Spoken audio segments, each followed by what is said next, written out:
Welcome to Yamaha's two-stroke engine theory and diagnostics video.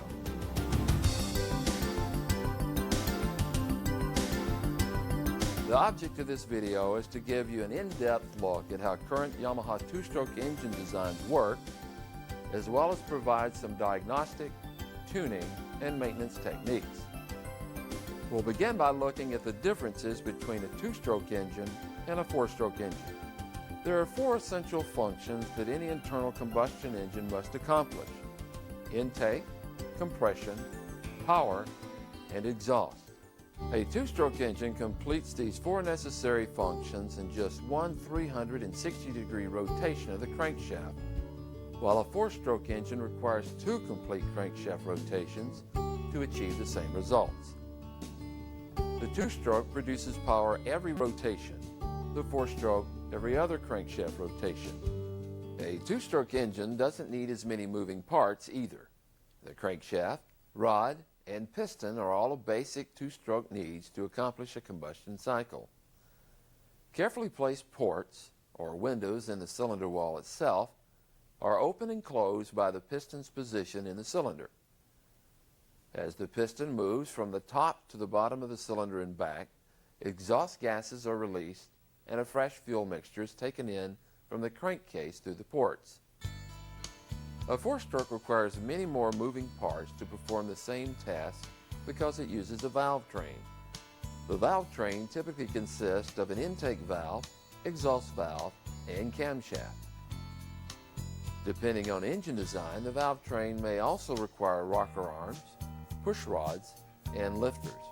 This makes for a much more complicated and expensive method of achieving internal combustion. Because the two-strokes design uses the crankcase as part of the intake process, there's another obvious difference between it and a four-stroke. Lubricating oil is mixed with a fuel mixture rather than circulated in a pressurized lubrication system with a sump. Each type has its advantages, of course, so the application becomes an important factor in choosing which type of engine a given product should have. Weight and power characteristics, for example, are often considerations. A two-stroke's greater power output for its size and weight make it commonly chosen for motocross bikes, outboard motors, and personal watercraft. A four-stroke is more commonly chosen for products where different power characteristics are needed, and weight isn't as much of a concern, such as large motorcycles and ATVs. Now that we've covered the basic differences between two-stroke and four-stroke engines, let's take a look at how a two-stroke accomplishes internal combustion. Although the design is simple, the two-stroke's combustion process is fairly complicated. The intake process begins when the piston starts its upward motion. As the piston rises, a vacuum is created within the crankcase. This vacuum effect causes air to be drawn into the crankcase through the carburetor. As the vacuum draws air through the carburetor, it also picks up fuel from the float bowl to create the necessary air-fuel mixture. Once the piston has reached top dead center and starts to move downward, the mixture in the crankcase is compressed. The mixture can't escape back through the intake port because it's blocked from doing so by the piston itself, or by a reed valve, or in some designs by a rotary valve. As the top of the piston continues its downward movement, the cylinder's transfer ports are uncovered. The compressed fuel mixture in the crankcase is forced through these ports into the combustion chamber. Now the piston moves up again, closing the transfer ports. The piston's continued movement upward compresses the fuel mixture in the combustion chamber, while also creating crankcase vacuum to draw in fresh mixture for the next cycle. Just before the piston reaches top dead center, the spark plug ignites the compressed mixture. The heat and pressure of the burning mixture force the piston downward on the power stroke. The piston's power stroke also compresses the fresh fuel mixture in the crankcase in preparation for the next transfer process. But before the next fresh mixture enters the combustion chamber, the top of the downward moving piston uncovers the exhaust port. This releases the burnt gases from the ongoing power stroke into the exhaust pipe. The piston continues moving down. The transfer ports are uncovered again, allowing the compressed fuel mixture in the crankcase to enter the combustion chamber.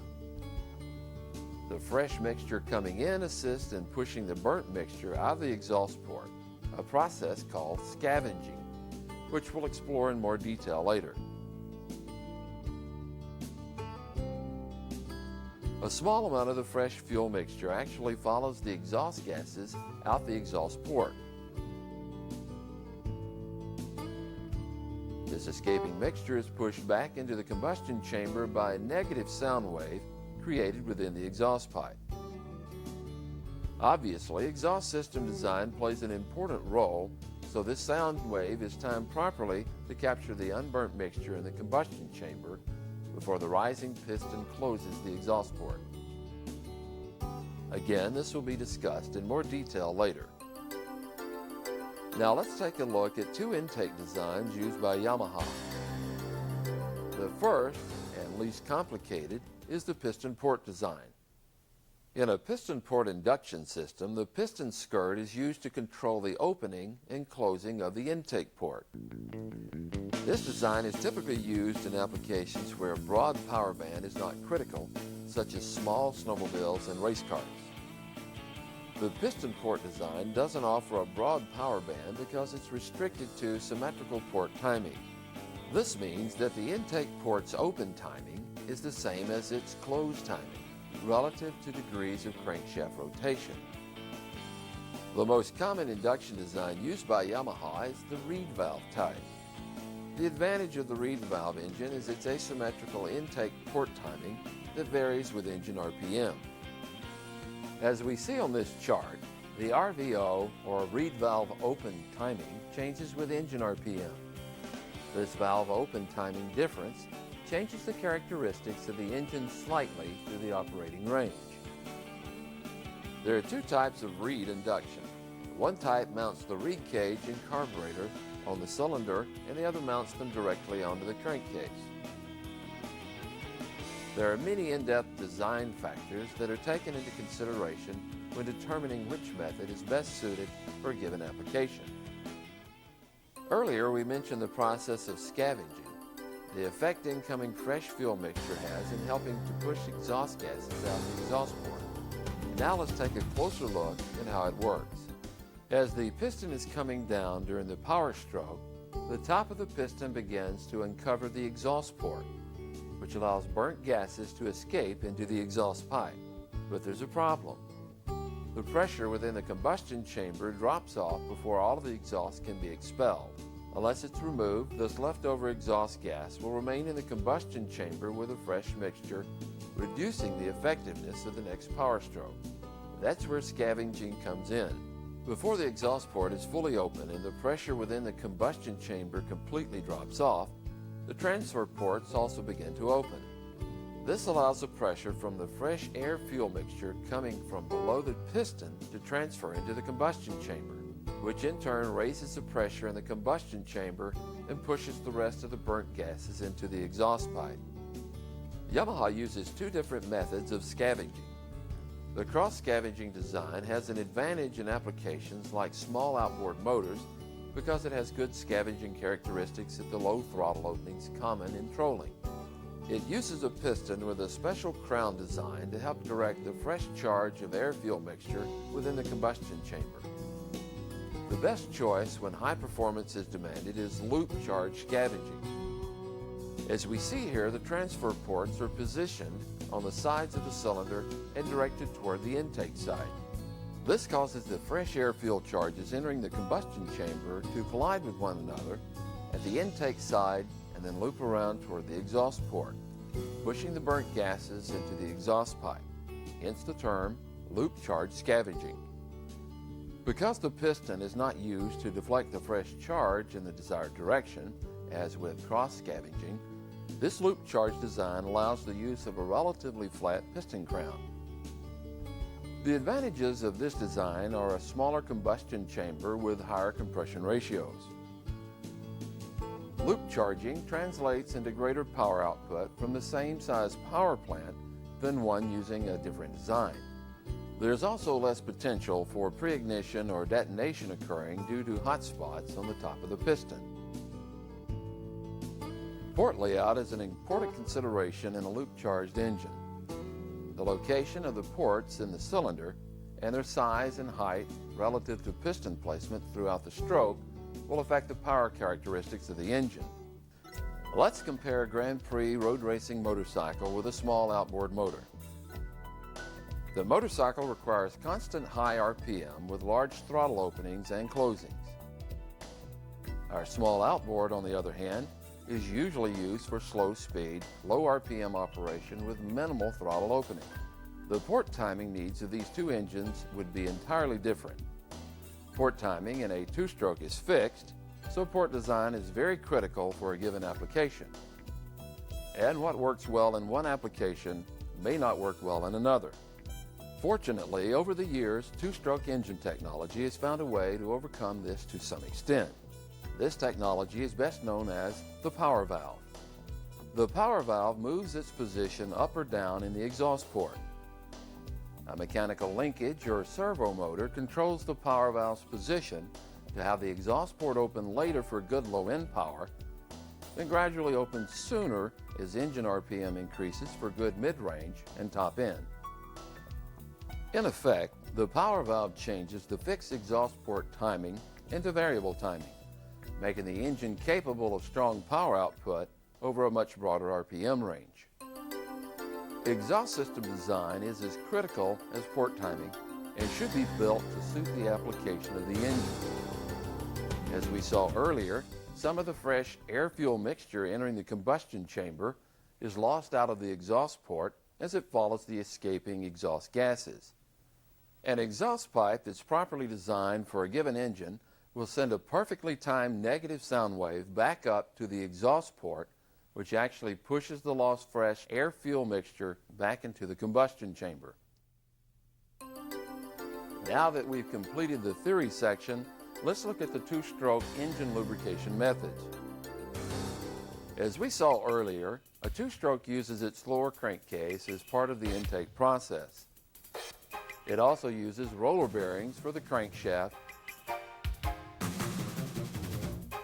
and needle bearings for the connecting rods, so it doesn't require a high-pressure oiling system the way a four-stroke with plain bearings does.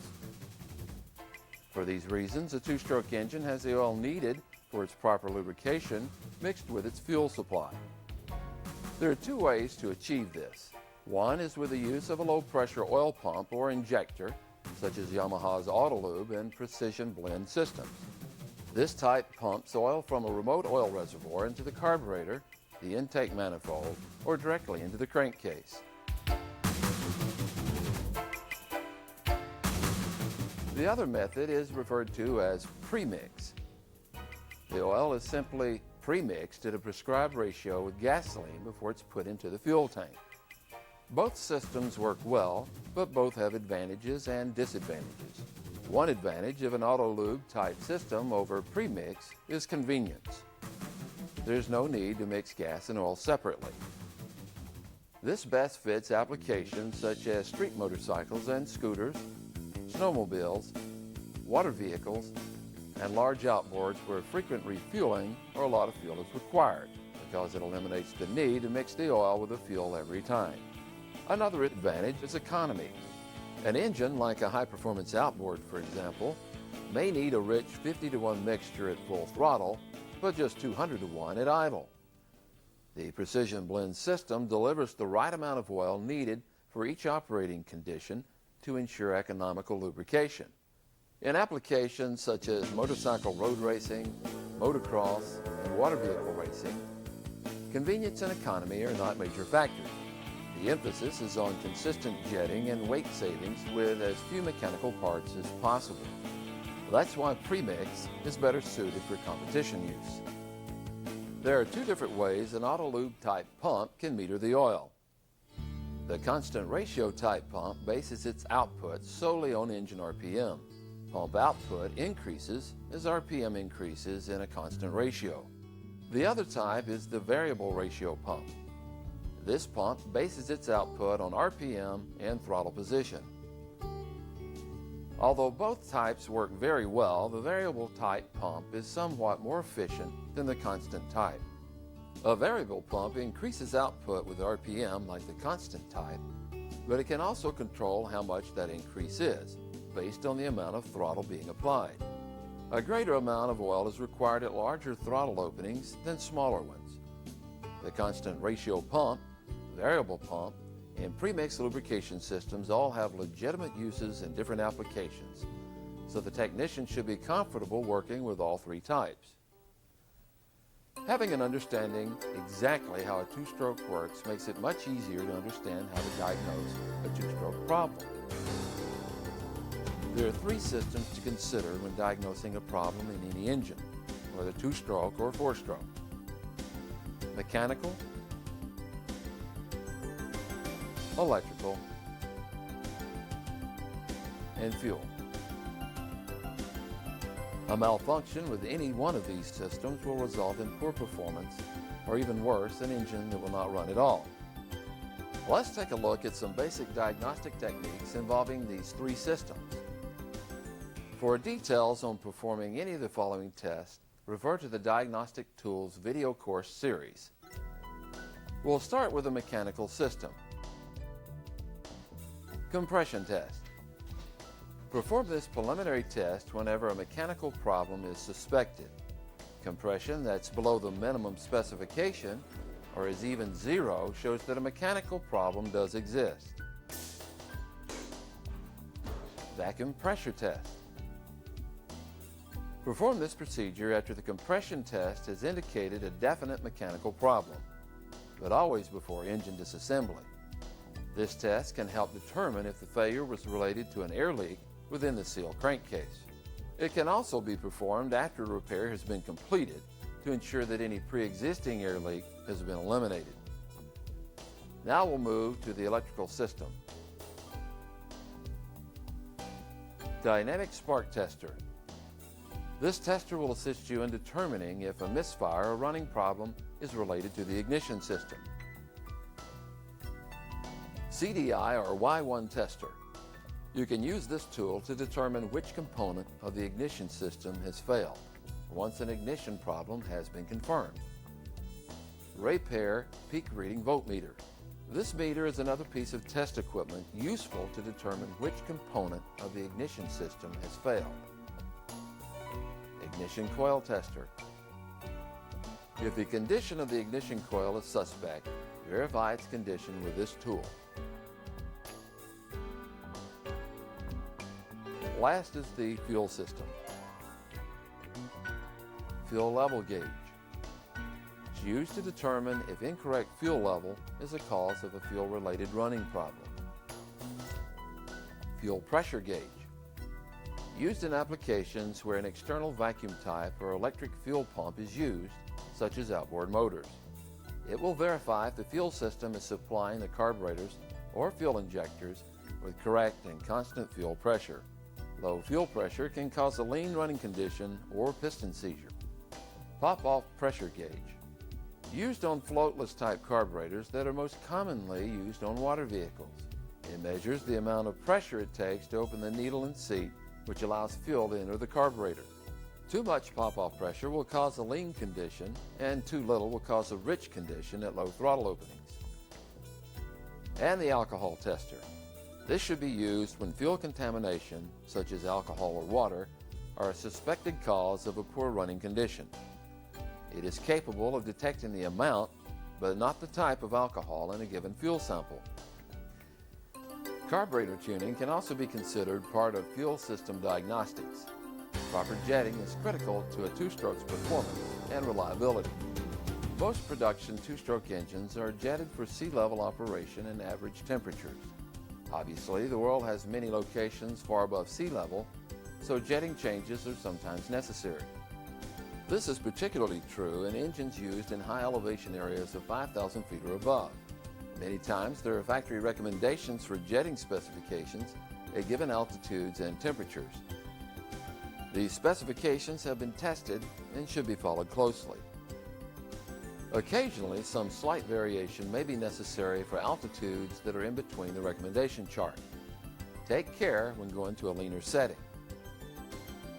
Jetting a two-stroke too lean can cause combustion chamber temperatures to rise above the critical level, resulting in detonation, pre-ignition, or a piston seizure. This is where reading a spark plug can be very helpful. Analyzing or reading the color of the porcelain casing around the spark plug's center electrode tells a lot about what's happening in the engine. The color of the tip and center of the porcelain indicate how the engine is running at low and mid throttle, while the very bottom of the porcelain indicates how it's running at wide open throttle. To view the entire porcelain of the spark plug, you'll need a special magnifier with a light. The ideal spark plug color is a light chocolate brown on the entire porcelain area. A very dark brown or black color indicates a rich condition, and a white porcelain indicates an extremely lean condition. To get a proper plug reading, use a new spark plug and avoid prolonged idling or lugging of the engine. Another quick way to test for a lean or rich condition is to check engine response when extreme throttle openings are applied from an idle. If the engine has a heavy hesitation or stalls out, the jetting is probably very lean and should be adjusted accordingly. If the engine revs up slowly, smokes heavily, and seems sluggish, jetting is probably too rich. Again, make the proper adjustments to correct the situation. When the jetting is properly adjusted, the engine RPM should respond with a throttle application and have a crisp exhaust note. Perform these diagnostic tests whenever a poor running condition exists. But what about finding the cause of a problem when mechanical failure has already taken place? It's important to diagnose the cause of a mechanical failure once it has occurred to be able to prevent the failure from occurring again after the repair. The most common mechanical failure in a two-stroke engine is piston failure, and there are many reasons why it can occur. The types of failures we'll cover here are piston breakage, detonation and pre-ignition problems, and piston seizures. As we saw earlier, it's very important to perform a pressure vacuum test before you tear down the engine. Once the engine is apart, it's impossible to check to see if the failure was due to an air leak in the seal crankcase area. Let's take a look at piston breakage failures first. If the lower skirt of the piston is broken off, yet the piston shows few or no seizure marks, the failure was more than likely caused by extreme piston to cylinder wall clearance. Piston breakage can also be caused by over-revving the engine. This usually causes catastrophic damage in the engine, but the most common evidence for over-revving is a piston pin that appears to have been torn out of the piston. Now we'll look at some failures caused by detonation and pre-ignition. Detonation is caused by increased pressure and extreme heat in the combustion chamber, which results in the fuel mixture burning too quickly. Instead of burning evenly to create a smooth power stroke, the mixture explodes. The explosions caused by detonation hammer away at the piston, usually eating away the exhaust side of the piston crown. Extreme cases can have severe erosion to the exhaust side of the piston around the ring lands and may also show signs of piston seizure. Pre-ignition results when the fuel-air mixture ignites before the normal ignition spark occurs. The mixture is already starting to burn when the spark plug ignites the fuel. The two flame fronts collide, causing extreme pressure, heat, and vibration. Failure caused by pre-ignition usually results in a hole being blown through the top of the piston crown. This failure results in no compression within the cylinder. Some of the causes of detonation or pre-ignition are lean jetting, air leak, ignition timing far too advanced, fuel octane rating too low, fuel contaminated by water or alcohol, or hot spots in the combustion chamber. Hot spots can be caused by a piece of the head gasket protruding into the combustion chamber, a glowing hot piece of carbon on the piston crown, or any other small sharp edge that may get extremely hot during combustion. Another type of piston failure is due to seizure. Seizure results when piston temperature becomes so extreme that the piston actually melts and sticks to the cylinder wall. Piston seizure most commonly occurs when the air-fuel mixture is too lean or there's a lack of lubrication. Here is a piston that seized from a lean air-fuel mixture. Typically, the piston will have seizure marks on the exhaust side of the skirt and around the wrist pin area. When looking for the cause of the lean condition, check for incorrect jetting or an air leak in the seal crankcase area. Here is a piston which seized from a lack of lubrication. Oil-related seizure results in heavy scoring all the way around the piston. Without adequate lubrication barrier, the piston rubs directly against the cylinder wall until so much heat builds up that piston material welds itself to the cylinder. Whatever type of failure is found, it's extremely critical to find and correct the cause. Just replacing damaged parts can often mean a repeat failure. The last section of this video deals with proper maintenance of a two-stroke engine. As with any type of engine, maintenance is a vital part of prolonging the life of a two-stroke. One of the most important items is the air filter. Most street vehicles use a replaceable paper-type filter, while off-road vehicles use a cleanable foam-type filter. In either case, monitoring the filter's condition is very important, especially after riding in extremely dusty, dirty, or wet conditions. If the air filter is allowed to get over-contaminated with dirt, it will cause the engine to run very rich, or even worse, allow dirt to pass through the filter. Dirt acts like sandpaper in an engine, causing extreme wear. Excessive piston to cylinder wall clearance is one common result, which, as we saw earlier, can cause piston skirt breakage if left unrepaired. It's important to follow the recommended air filter service procedure. A paper filter is simply removed and replaced with a new one, but a foam filter is carefully cleaned with solvent or hot soapy water, dried, and then oiled with foam filter oil. The oil helps the dirt adhere to the filter instead of passing through it. Be sure the filter is properly reinstalled to prevent any gaps where dirt can pass through. Because two strokes burn oil with the fuel, they tend to build up carbon deposits much more quickly than four strokes. Too much carbon buildup will increase the compression within the combustion chamber. This can eventually lead to pre-ignition from a glowing hot piece of carbon, or detonation from the compression being too high for the recommended fuel being used. For this reason, it is necessary to periodically remove the cylinder head to decarbonize it and the piston crown. A way to prevent carbon buildup is to use a combustion deposit cleaning fuel additive such as Yamaha's Ring Free. The periodic use of Ring Free will help prevent carbon buildup in the combustion chamber, as well as prevent varnish buildup around the piston rings. Occasionally, it will also be necessary to replace the piston and rings. The interval varies considerably depending on the application and how well regular maintenance is performed. Over time, normal wear will increase the piston to cylinder wall clearance. Increased mechanical noise is the major indicator that there's excessive clearance. This noise, typically referred to as piston slap, is caused by the piston skirt banging into the cylinder wall when it changes the direction of travel within the cylinder bore.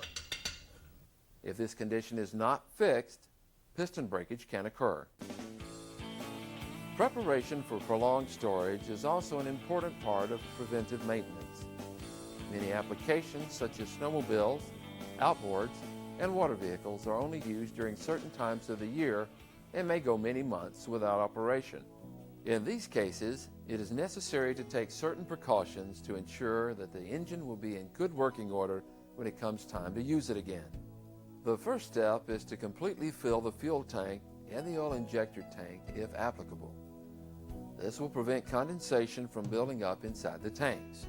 Then, to stabilize the fuel, add the prescribed amount of fuel stabilizer to the fuel supply. This will help to keep the fuel fresh during storage. Run the engine long enough to allow the newly conditioned fuel to run through the entire system. Fogging the engine is the next step. Fogging oil is specially formulated to coat the internal parts of the engine and stick to them over prolonged periods of non-use. This helps any corrosion that may otherwise take place. While running the engine, spray the fogging oil into the intake until the extra oil almost causes the engine to stall. It's a good idea to replace the spark plugs after the engine is put back into service, as they may become foul from the fogging oil. Using silicone spray on everything helps to reduce the corrosion of metal and the deterioration of rubber components. And last, remove the battery, charge it fully, then store it in a dry, safe place away from any open flame. It's also a good idea to charge the battery periodically while it's out of service. Refer to the owner's and/or service manuals of the specific model you're working on for the necessary specifications and intervals of all maintenance items mentioned here. This concludes our video program. Effective service and repair of two-stroke engines depend on a clear understanding of their operation as well as familiarity with necessary diagnostic techniques.